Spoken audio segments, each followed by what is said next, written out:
Estamos directo desde Burbank en Walt Disney Animation Studios para exclusivas para el estreno de Moana 2. Puerto Rico, so fellow islander here. It's a pleasure to talk to you all about Moana 2. And one thing I was thinking, do you think, I mean, the level of specificity of cultural and story and everything that you get on screen is very impressive.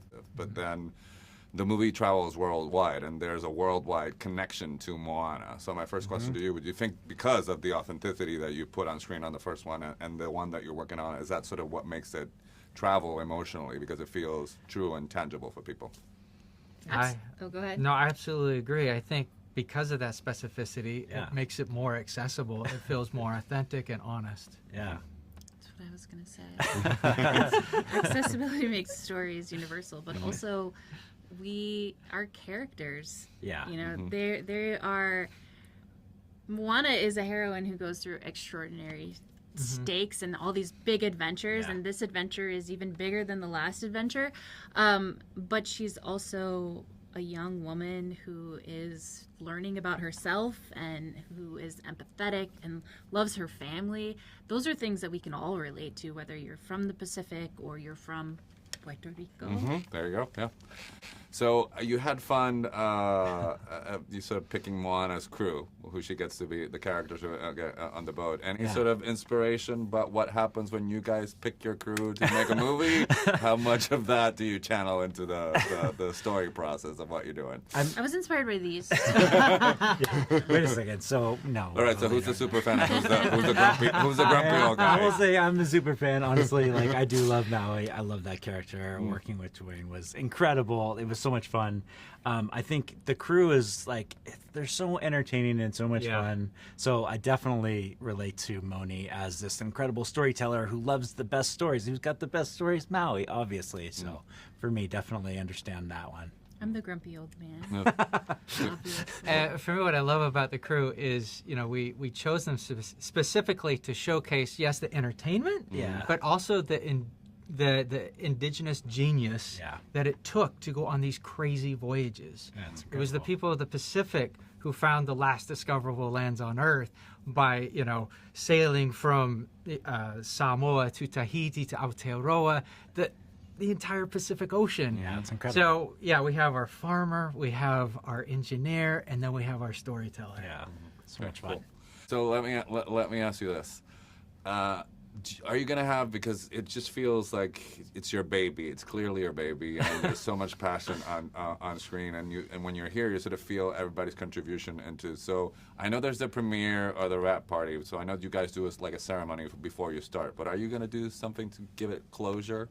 That it's not necessarily like it goes out into theaters and you're done, because I feel like there's so much love in it that I feel like it needs some sort of ceremony to close it out. So I wonder if you had plans for that. That's a great question. I don't know that we've discussed that yet. No, I know. But I will say one of the things we've done a lot of things here to really make the cultural experience for our crew tangible. Absolutely. Liana Kanoa Wong, who is one of our cultural consultants, actually came to both locations of our studio, both here in Burbank and in Vancouver, and did blessings for the crew. I was going to say, you officially did got a the actual wayfinding, blessing. absolutely, and he gave wayfinding lessons, and it was actually in Vancouver that he did a chant in Hawaiian, and it was a piece of a traditional chant for a canoe launch. And it was that day, listening to that and seeing all the people at our Vancouver location chanting along with him, that just gave me chicken skin. And we talked a lot about that afterwards. And that was sort of the beginning of the chant and the canoe launch that is actually in our film. We started talking about the importance of that.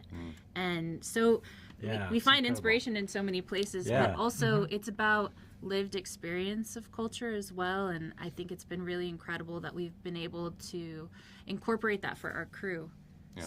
So I asked you a question this morning about the Passion Project, because I feel now it gets thrown around, you know, like the IP, or you know, or it's a given that if it's a hit, it has a sequel. But from what we saw, it doesn't feel that way. Like, you know what I mean? I'm not.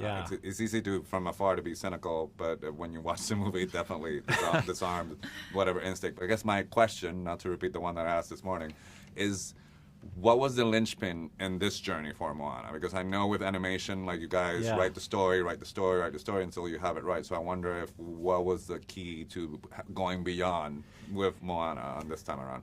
Yeah, I mean, honestly, I think when we understood the story, like when you know, obviously Dana and Jared were writing the script, Dave and I would have been working in the story room, doing all kinds of drawings. But once we understood that the story was about, the first film was about Moana reconnecting to her past, and this film is about her finding the future for her people. That was the linchpin of all the things. That's why Sime is in the story. There's so many elements that came from that. Once we understood what the actual story was going to be, that really centered everything and was the linchpin. Okay. So I love musicals. I'm going to disclaim that, but I'm going to be devil's advocate and ask this question. Do we need the musical numbers to tell the story, or just is because it's a Disney tradition that we've followed for a couple of years? Where do you stand on that? All the key emotional moments in a musical happen in the music. You can't have a musical without that. You know that. But what's so great about this film is that music isn't just about. This isn't just about let's tell a story and let's hit a song. Music is an indelible part of the entire film, thanks to Mark Mancina, Obadiah Fuai, and Abigail and Emily. Like every element of this film, or every moment in this film, is musical in so many different ways, and I love that because music is such a key component to Pacific cultures, and so we're never living in just any one thing. This is music top to bottom in a way that doesn't overtake the story, but just accentuates it and makes it feel like Moana's world. No, I mean, I knew that. I just wanted to hear you say it. I just had to get you on camera and say it. My time is up. It's been a pleasure talking to you guys. Thank you so much.